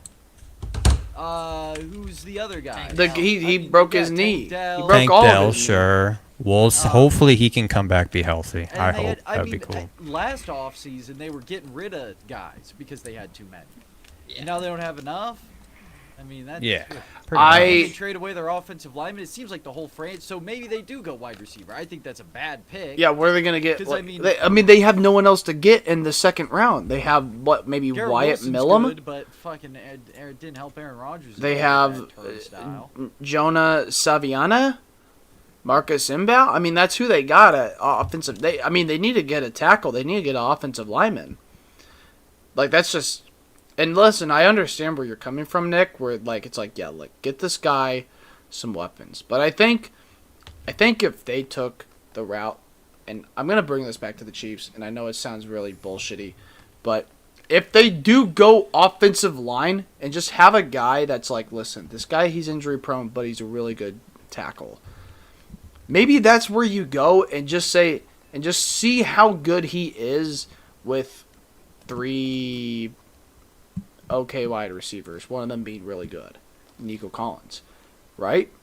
If your offense is that trusted, why not say, listen, we have our running back, we have Schultz, who is a solid tight end out of the back, we can figure this out, and we just need to make sure that he's not dying in the pocket, because right now he is, because their other tackle is just, he got destroyed by a really not good, in my opinion, edge by Kansas City.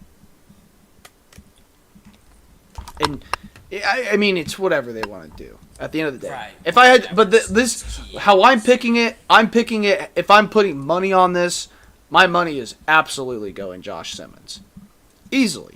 That's who they're gonna pick. Now, if I'm the manager, if I'm the GM, then I'm going, listen. I personally think Josh Simmons is going earlier. He could. No, he really could. But let's just take it at paper. Like you're saying, the tackles. That's what's kind of tough going backwards, is because there's a lot of people that I have earlier expected. So. Yeah, the tackles are a little higher towards the top, and there's but not a whole bunch of depth. Wide receiver kind of opposite story. They need help. I mean, right?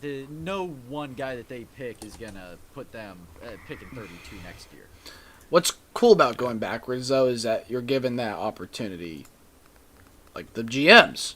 It's not like you're like, well, shit, I'm the 32th pick. If I'm gonna pick anybody, it's gonna be Will Campbell out of LSU.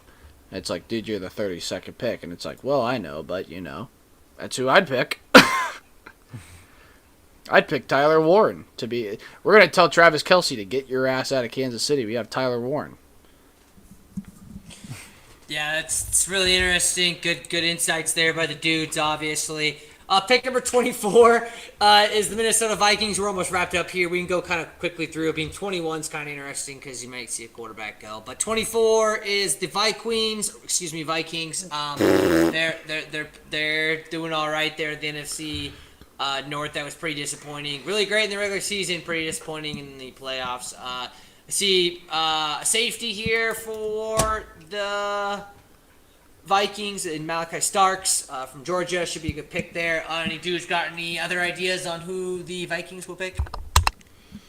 They're gonna be clowns. Give me a Marion Hampton. I was gonna literally just say that, bro. So bad. They have no running backs at all, and they are Aaron going Jones. to get a guy that. He had a good season last year. They got Kevin Durant, but we got Jaden McDaniels. Stop with that. Aaron Jones First-round pick is running backs. not. Other than It's other Marion than- Hampton, other man. than It's so good, dude. He's That's not gonna even be a the top I running think back in the class. No. This he is could be why, dude. incredible. P4 roots It's for the like a Jets, Jameer and he's like, Gibbs "Oh, type this is of gonna be a good one. This is gonna be a good one." And it's the bottom. You gotta go with the risks, and I think they have a no run game. You go with the risk. That's what the Lions did with Jameer Gibbs, and that alone is why they're still good. And Bijan Robinson is still all right. The Falcons are just figuring themselves out, but they're doing good. And when you take running backs, maybe not top 10 or 15 with a Marion Hampton, but I think this is the perfect spot at 24 with such a good running back class. And I think that there's multiple guys, running back-wise, that will go in the first round. Marion Hampton is definitely who I think will be the second guy off the board.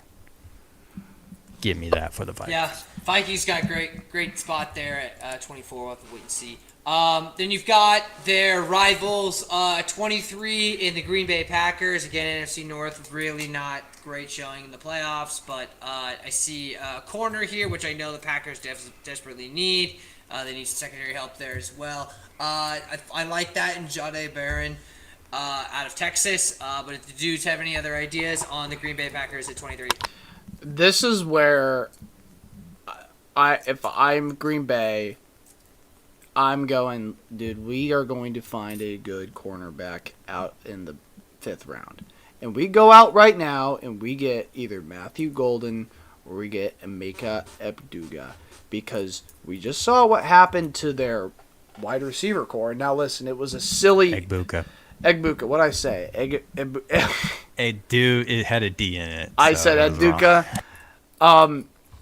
Their wide receiver depth is just a tad tiny. Now I get it. They had a really wacky injury game last year where like all 3 of their top wide receivers were gone.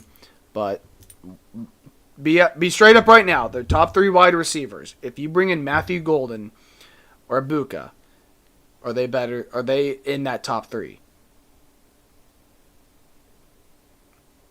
I think they do need a receiver that gets them over the hump. Yes. I think they got good weapons, but there's not a guy that's the wide receiver one. And I think those 2 guys are definitely good potential to go and break out into that. They can get their I agree. secondary help in the later rounds. Now that's going to take a lot of very good scouting to find your guy. That may be a Kobe Bryant if they need one. I don't think they will, because it depends on how the NFC North is going to be playing, because he's tiny. Just an example. But I think this is your moment where you go out and say, listen, the problem we had last year when we lost in the playoffs was we didn't have wide receivers. Sometimes it sounds silly to go, listen, this was the problem when we ended our season. And a lot of people go, well, that wasn't your problem the majority of the season. I've seen teams go out and pick the guy that was the issue in the season-ending game, and it helps out tremendously at the end of the season, the next season. So I think you go out and get Matthew Golden. You get Egbuka. Egbuka. I think that's what you thought I said. I said Egbuka, but I know the G's not in there. It's Abuka. I think. I don't know. But go out and get a wide receiver. Get that lineup just stacked for Jordan Love. Because Jordan Love, I don't think, is that fantastic of a quarterback. I think he's talented. But I think above average quarterback with good wide receivers, it's going to help you out tremendously. Yeah, we'll have to wait and see. Again, great insights there by Howard and K-Stel. Absolutely flying through this thing at 11:01. Definitely trying to pick this pace up. Pick 22 is the Chargers. Obviously need wide receiver help. This is where I thought Egbuka would go, but who knows? There's a lot of room to grow there in LA. They had a good year. But yeah, where do you guys see going at 22 for the Chargers? See a tight end going here. I was going to just say a tight end, I think. I agree with that, and I Love- think this is Warren's spot. I know I said top 15 earlier, but I don't think that there are a lot of tight end needy teams up at the top 15. So I think we are kind of in that category. You gotta take the risk. Sure, then you can. Someone could take that risk, but I don't think that someone will with Tyler Warren necessarily because he's not gotten too much hype. But he's not gotten like Brock Bowers type hype. But he is doing like pretty good for himself, and I do think he'll be a decent player. So I think if he is to go and not necessarily be on a team that doesn't need a tight end, I think the Chargers are in need of one, and I think that this would be a great pickup for them because they're kind of just always rotating through those, I feel like, on their team, and anybody that can somewhat pass catch and be a weapon on the Chargers would be a huge help for them. Herbert specifically. Yeah, Herbert needs some more help. Yeah, that's really good there. We'll see what happens with the Chargers. Pick number 21, 2 picks left. This is where Dart could maybe go, or is the Dart train still in New York, or where do we think that the Steelers Rodgers end up there? What's it looking like over there in Pittsburgh? I think Shador is either the Saints or the Steelers. Other than that, I think the Saints need a quarterback. Shocked. I don't know how they pass on Shador. Maybe they wait with Rattler because they're in a sticky that. situation with Derek Carr right now. So that's sucks. kind of It's my so issue. bad. And Just they let need help him on their go. edge. Like, they have places of need. It's tough. Rattler's not awful, in my opinion. But I think that you could pick up Sanders, and I definitely wouldn't be shocked if they did. But, yeah, this might be, because then we might be getting a little too crazy, in my opinion, if we say Sanders drops to 21. If Sanders Could happen, drops though. to 21, that'd be crazy. I mean, He's shoot, just Lamar way went- too talented. Lamar went to 30, man. Yeah, but Lamar was also off of a seat. Like, didn't he get drafted? Like, I'm pretty sure he was on a Heisman. No, but he won the Heisman Trophy. Did Wait, play, he man? won the Heisman Trophy and then got drafted the season. With Deshaun and Yeah, guys, you're talking about a slide. It happens almost every year. So I That's think, surprising. I think. What was that draft? Who was- I don't know, who was above man. him in that draft? There's a lot What year more was that just draft? downside to Dart Baker right Mayfield, now. Sam Darnold, It's like I John think this Gruden. is just like Levis with Dart. I think he'll go in the second round. Maybe that's when the Saints will go and get Dart in the second round. But I think They might go Milrow by then. Yeah, Milrow will be there. there's that too. It would be another good pick. I think I feel like you know. Dart's I think like a Will Levis guy. this where, will like, he's be- either going to be picked real early or like way late. yeah. I mean, they're just in such a like financial. That's what I'm kind of thinking, honestly, too. But they're in just such a financial funk right now. I feel like they'll just go with their QB another time when they're more I don't know, but out they've of the been hole, in they've my been opinion. in a hole since Breeze left. And It's they're been just worse. bad. They're at the bottom of Okay. the league right Okay, now. so that's I- what the thing is. My question was going to be right. I asked if Lamar Jackson won the Heisman Trophy the Kyle, season he won that. the fucking Heisman Trophy in college. The fact that it was the year before he was draft eligible does almost changes nothing. It was a crazy slide regardless. But my question was still the same. I was like, why would a guy who won the Heisman Trophy get drafted at 32 in the same season? Fucking Kevin Ward won the Heisman Trophy and played professional sports for the New York Knicks. Happens all the fucking time. Charlie What Ward. year? Charlie Ward. But yeah. 87. Okay, that's Florida how State many years ago? quarterback. But yeah, I Are you just just mad at Yeah. history right See now? what I don't happens. understand what you're trying to. I just loved your face. I was like, I need to get his face just to like go. I just need to. How am I gonna find out? How to, What are you just mad at history? Mad no, that the I Chiefs just didn't want to. take I just wanted to say something. I wanted to Yeah, get. how did Dan Marino fall? How did fucking Oh, all this stuff happen? I just. Makes it Slides happen. Crazy how this conversation started with the Steelers pick. Let's pick one more team and then we can kind of get out of here today. This is kind of going kind of long today. We'll do the finale for give me Smarter Sanders, next week. Steelers. No, he won't. You want to do it all tonight, dude? What are we get? This is the Dudes in Sports 1-year anniversary, and we're not gonna finale it up with the. All right, who do you guys got? The Denver Broncos picking on pick number 20. They're picking. Sanders here. I like a Hampton here. That's a good pick there. If they at 20, I thought that's where he was gonna fall, but They could go running They back. could go. They could go Hampton. McMillan. Ooh. No way McMillan falls that. falls to 20. No way, bro. If he's falling to 20, bro, the Chiefs are trading up. If he's dropping, Yeah, to 20, that would be totally a Chiefs guy that doesn't watch film and just goes out and plays They got him ball. going And, 6 right now. they have him. that is a bro. that would be a draft I candidate just that doesn't did. shock me. I just did a mock draft He's on the the best database, and they receiver have in the Detroit. draft They have him weeks ago. dropping to 20. That's crazy. Let me do it again. So. Let me. That's I my mean, pick. I don't think. people are nuts. All right, get your whiteboards out so we can do this smart or dumb. We gotta pass our picks. We'll do picks number 10 through 20 next week.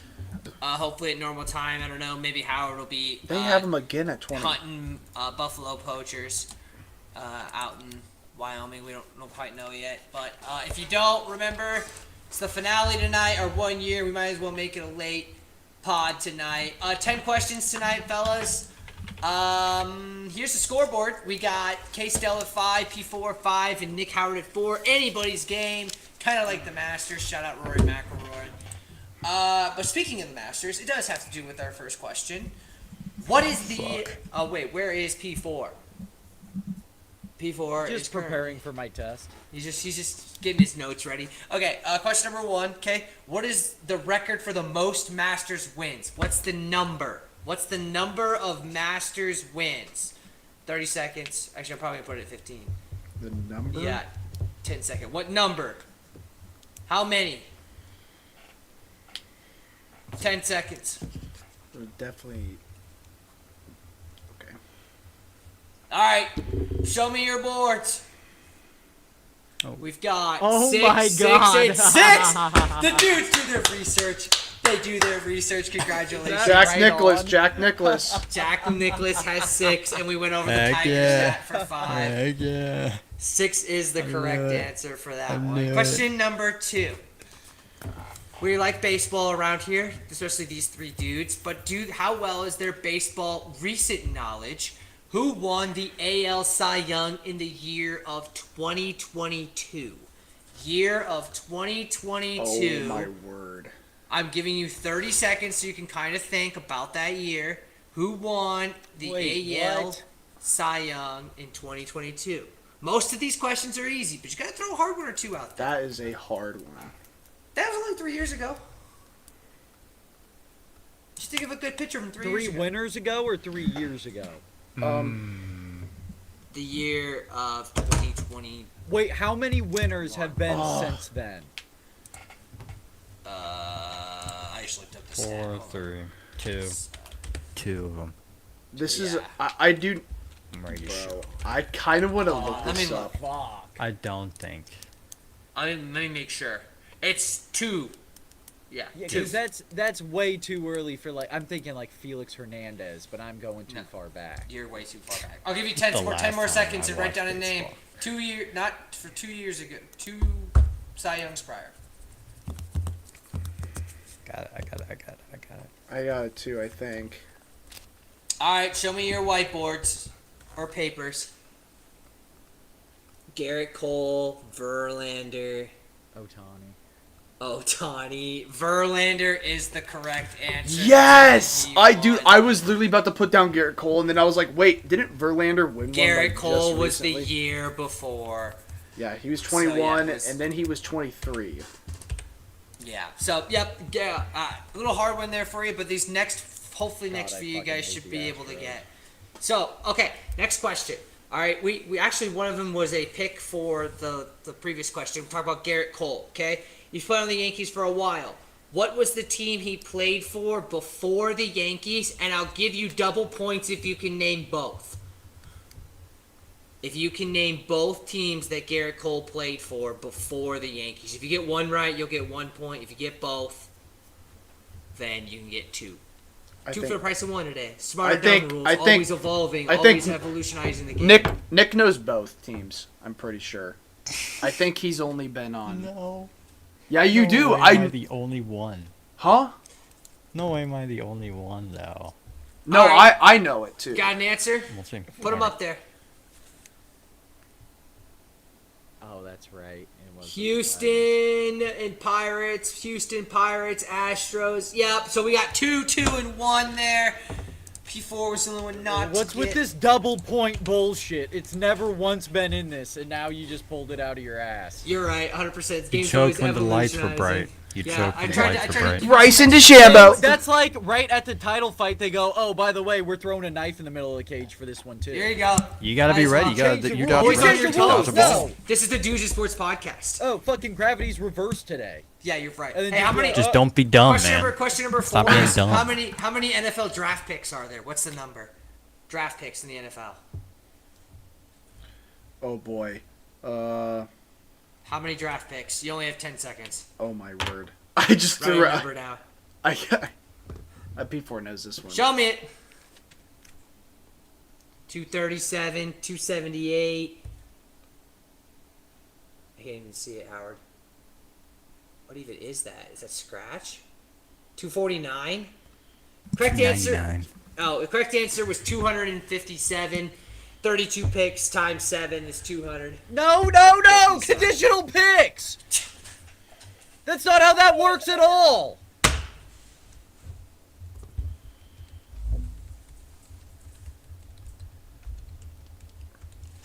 Look it up. Look up how many NFL draft picks there are. Number is 257. 257 this year. That's what I just said. No, but it can't be because there's conditional picks. There are. The P4 is right. No, don't do this. Don't do this. There are bullshit. 35 comp picks Don't in the do draft, so this you're wrong. Bullshit. That's what it is. That's what the answer is when you look it up. You don't gotta be technical with it. All right, next question. No, 7 times 32 is 224 plus the 33 is 257. Oh, yeah. So you had the right answer. You just said the wrong thing. Yeah, you're right. All right. Really? Huh. A massive brawl. This is a trivia question number 5. A massive brawl broke out in the NBA on November 19, 2004, with the Pistons and Pacers. What was the famous name of this event in NBA history? What was the famous name of this event in NBA history? You only have 10 seconds. If you don't get this one, I'm going to be really disappointed in the Dudes and Sports crew. Great question. All right. Show me him. Yeah, fuck. It's only 10 seconds. Jesus fucking Christ. He's got to spell. He's got to spell it out. He's got to Just spell know it out. No, God, no, Jesus. Spelling is hard. Slow rider. Am I still in this? Yes, you've got time. What are you talking about? There's 5 questions left. L Jeez. A. What's it called, P4? No. Malice at the Palace. Everybody gets it correct. I spelled it Yeah. wrong. Make sure. make Wait, sure. how do you spell? Can you look up how to spell malice? Because I really would like to know. Malis. Okay, that's what I thought. But then I was like, well, I that didn't A see- sounds I thought It's it was a soft malice. Malice at the palace. All right. Palace. That helped. Question number 6.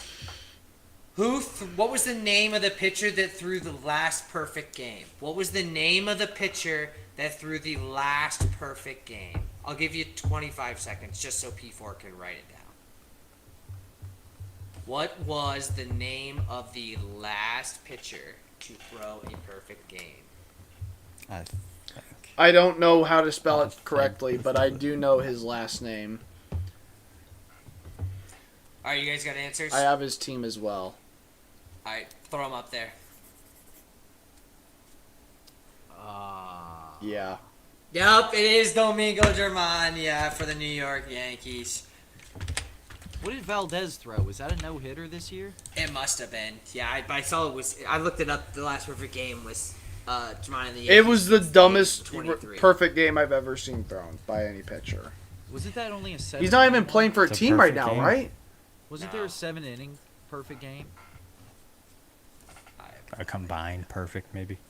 Who knows? No, like 7-inning because it was on a day that they were doing a doubleheader. Oh, that's what doubleheaders were, probably, 7 innings. Yeah. Yeah. All right. Question number 7.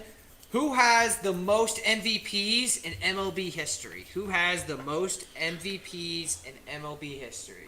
Trying to see these guys are baseball guys. They call themselves baseball guys. Guys, we gotta have a bunch of baseball questions out here. Oh my So in the baseball, when gracious. I'm on there, it's not gonna be any baseball questions because then they're just gonna have me spin the wheel because I'm gonna lose.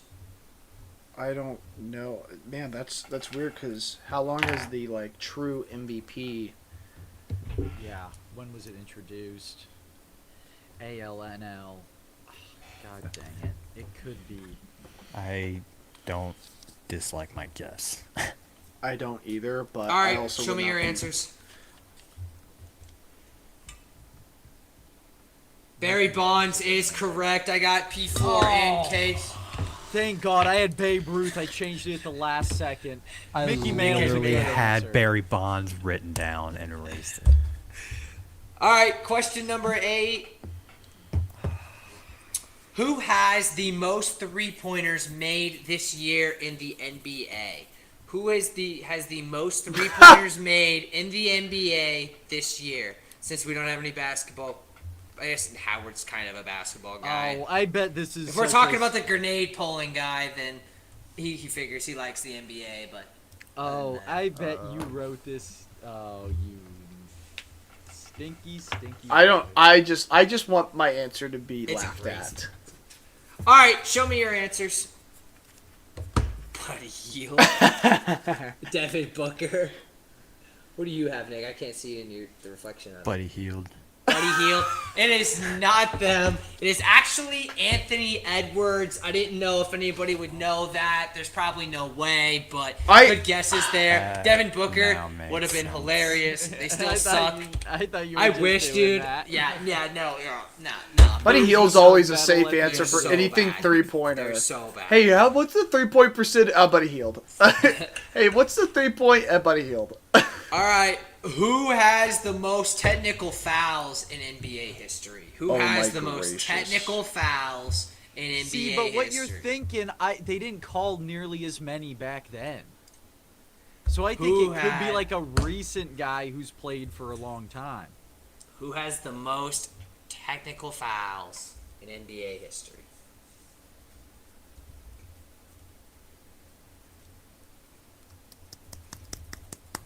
All right, This is show me your boards. I hope it's right. No, he never. gets Rashad touched, Wallace, bro. LeBron, That's a and good Draymond. It was Karl Malone with 322 Well, he did play technical hella fouls. minutes. He played a Yeah, lot, he and he was played out in that for a era while. where it was like, I mean, they weren't I calling picked him any LeBron tags, just but because still. he's been in the league forever. And Yeah. But that's it. Yeah, LeBron and That's doesn't the get same like thing he with breaks Carl, out though. more That's when pretty he gets much. attacked. like, All right. They need to keep LeBron on the court. Last question. Kyle Stelting already knows this answer. I don't know if the other guys will, but we'll see. I watched a movie this last week. I watched The Amateur in theaters, which is pretty good. Remy Malek starred in it. Speaking of Remy Malek, what famous pop star did Remy Malek play as in his movie? What famous pop star did Remy Malek play as in a movie? Pop star or Whatever, singer, sorry, excuse me, singer. he was a not very pop star. famous artist Yeah, very famous artist, yeah. for a very famous band.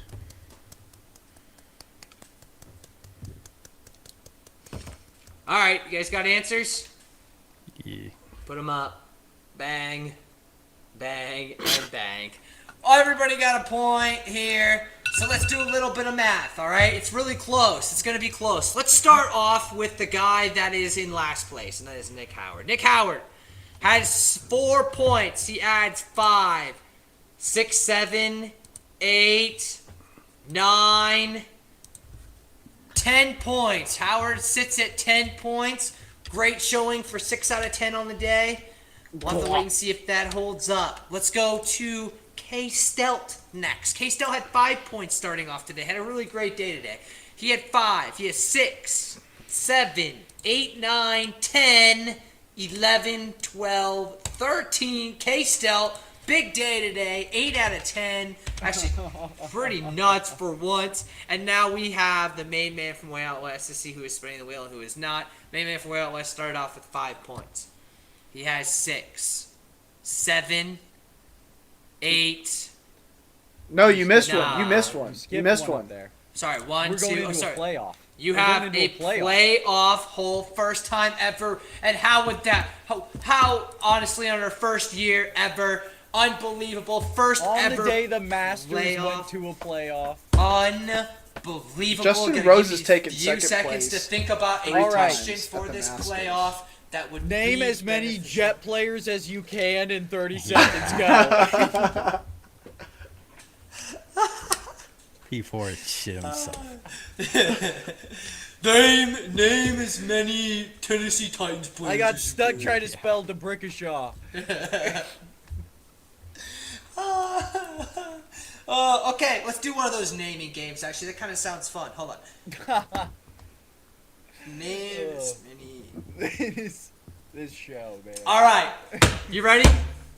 In 30 seconds, okay? Oh my god. No, give You him a gotta minute. be Give him a shitting minute. me. Give him a minute.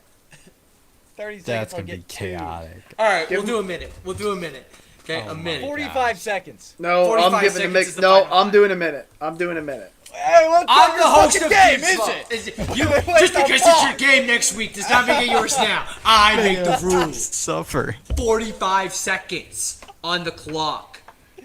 Ready? I'm gonna keep playing. Wait, no, what are we doing? I'm about to tell you. Oh, just go. I like how your hair's 45 going through the seconds, hat. go. Right. Like,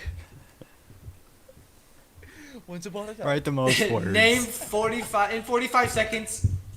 Name as many countries as you can. Go. Oh, Countries. shit. How many countries do these guys know in 45 seconds? Hey, K-Stout, we're gonna take bets right now. Let's do who wins out of P4 and Howard. Who do you think wins? Who knows the most countries? I'm gonna go with Nick Howard just because. I'm gonna go with P4. Okay. What the line would be in 45 seconds? How many countries? I would they think know? Nick Howard's gonna Let's get go. 10. Ooh, I think it's gonna be more than 10. Let's put the line at 15. That's 3 countries. Okay, he's That's under. 3 seconds. Under. Then you think they're not gonna get more than 15? Under. When are they done? say- How long is 45 seconds? Right here. Stop. Put your pencils down. Oh. Got it. Okay. Down, Here's down, what down, we're down. gonna have to do. Okay. I'm gonna count them on my sheet. All right. I'll show this Oh, live. come on. Look, he's looking down. He's looking No, down. I'm counting. My pen. Share. Okay. I'm just counting. Okay. how many I Mine got. out. Extra time mine. here. All right. So let's start off with the main man from Way Out West. Okay. Start naming them off, and then I'll start counting them. Okay. USA, Canada, Greenland, Iceland, Brazil, Mexico, Cuba, Dominican Republic, Colombia, Chile, Honduras, Russia, China, India, Japan. 15. Oh. 15 points. So for I'm under, P4. right? Because we only go 15 and a half. 15 for man. P4. Howard, name yours. Whoa. What? Okay. I lost. I had Ecuador, Mexico, Japan, China, Thailand, Colombia, Cuba, Nicaragua, Dominican Republic, Chile, Brazil. Main man from way out west survives the sudden death playoff. Our man Howard will be spinning the wheel. While I get this pulled up, do you have any final words? Great game. Which one Great do you game. not want as the wheel is about to GGs. decide your fate right here and now? I do know I still need the smelling stuff. Yeah, we gotta don't figure know that what out. it said. They said We'll that have it's to order on the it way according online. to Amazon. It is ordered. It's on the way according to Amazon. All right, well, let's see what Howard's next but punishment yeah. is going to be. Share the screen to the boys. We've got everything here. Great stuff here, right? Some added extra ones. 7-day TikTok challenge would be very interesting. So I Can really you want to still see. download TikTok? Yeah, you're think so 2000 and late, Howard. All right, ready? Can't fix Let's that. spin That the was a Black wheel. Eyed Peas Let's reference. Who see really is what 2000 Howard late? is going to have to do right now. Oh yes! Oh yes! Oh yes! Yes! Yes! Yes! Yes! Let's go! Nick Howard is taking a 7-day I refuse TikTok social challenge. media. I refuse social media. 7-day doing TikTok social challenge. media. He is doing I refuse dances it. on the Dudes in Sports I will TikTok. do anything else. Follow us on TikTok. Anything else. You could just take the video without on social media and send the Or you could just file clip to something. Kyle, and then Kyle just puts it on Yeah. the TikTok. It's gonna be fun. I don't have You're gonna get TikTok. so many views. On the Dudes You in can send it Sports to me. You can TikTok. send it to What me. do I You can send it to me. even You make a video every single day for this next week, starting tomorrow, and I'll post it on TikTok. That's your punishment. What do you want to do? Oh, boo-hoo. Okay, Carry a okay, river. okay, no. No, you gave him an idea. You can't give Nick's ideas. It'll be great. Nick Perfect. Howard's gonna do great We're on good. those. He'll send We're those. good. I got a I'll put perfect idea. the link for the TikTok maybe in the description. Here's how The stupid. newspaper has to be in every video. The date has to be in every video. Yeah, we have to make sure to see it that it works. So I'm not gonna let you just film 7 fucking videos tonight yeah, you and then gotta- just send What it if to I- him every morning. you gotta What wait. if I'm like different clothes? Like I literally will do. I every need to see day. the newspaper. I need to see that day's newspaper. newspaper. What if I put a towel on my head and use a high voice and pretend to be my mom in the video? Hey, thanks for everybody shouting out. It was our 1 year 2 days ago, waiting on YouTube. We really appreciate anybody that's giving us any support. We are the #1 Isaiah Howard fan club. Shout out Isaiah every single time for coming on our pod, making us, at least a little bit relevant, other than just 4 clowns talking on a podcast late on a Sunday night. We'll do our normal wrap up, but I just want to say thanks to all our fans out there, everybody. Thanks to the dudes for sticking with us for the year. Next year should be even better. We're gonna try to get some more production stuff going. Maybe you might find us even on Twitch here recently. Maybe we can get the double stream action going. But yeah, it's just been a great ride. The ride continues. Hanging out with the dudes, opening a cold one on a Sunday night. But let's get to our last roundup. Let's start off with Howard here. We'll go to K-Stout and then obviously end off the main man from way out west. Well, I am a sad person tonight to lose a trivia. That's very unfortunate. I've been usually pretty good in this, but I guess I will accept this defeat. And other than that, it's we got what for sports this week? We got Grizzlies coming up. That's going to be scary on Tuesday against the Warriors. We got Champions League. That's a couple of good games coming up in that, in my opinion. I think Real Madrid can come back. Inter and Bayern in a close barn burner, in my opinion. That'll be an interesting second leg. Other than that, though, get outside. It's at least over here, it's nice weather. Hopefully, wherever you're watching this from, it's got good weather. And, it's getting to good summer times. the sun out and all. So, like I said, touch some grass. Okay, Stout, what's your final words to the people? Appreciate all the people joining, seeing it, deciding what to do with it, I guess. It's been a good time. Feels like baseball season's been on for like 12 months already. I don't know why. I have to boo Not Jazz. really anything headline. Nothing big, but Nothing just crazy. Yeah. I have to boo Jazz this week, not because I want to, but because I have to as a Royals fan. Because of whatever happened in the LDS, even though he lost, but I'm still a fan, so I have to boo for him. Even though I wish he was on any other team ever, anywhere. Sporting KC is cheeks still. Bayern Munich needs to just be goodish. And the Chiefs, I don't know, figure it out. The Chiefs are okay. They're fine. They're okay. Roy McIlroy. Rory McIlroy, shout out Rory. Sorry to cut you off there, Kyle. Main man from way out west. What's your final words to those folks still listening to our podcast? Yeah, thanks for the love and the comments. The best podcast, of course we are. Not a whole bunch of questions there. Thanks for Nick Howard for joining us. I know we're all busy folk and joining us. You guys got to share and like and subscribe and like show it to your buddies and your friends and I don't know, cook a bowl of popcorn with the family, sit down at the couch, watch the show. It's fun stuff. We'll add some other little fun ideas and things. What else is going on? I mean, the Mets are hot. What else is new? Jets, we'll worry about that when we get to it. Duke will be fine. We touched on that. UFC's looking pretty good. Sean O'Malley. I don't know. Sean O'Malley's like in this weird spot right now.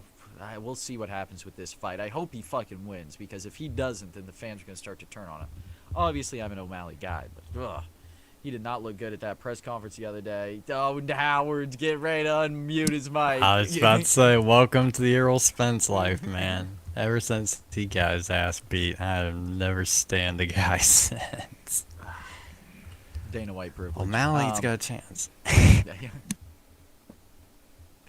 Yeah, guys, so we'll go on the Discord, we'll debrief, we'll make this next year even better, right? You see the steps. Maybe we should share the screen. Fuck, it's going to be too long to get it. But yeah, go back, watch our first episode, see to now, and then think about next year, and growth is exponential, ladies and gentlemen. So stick around. If it was easy, anyone could do it. Great final there from the main man from way out west. Goodbye, folks. Thanks for watching the Jesus Sports Podcast. We'll see you for season 2 starting next Sunday. We'll see you.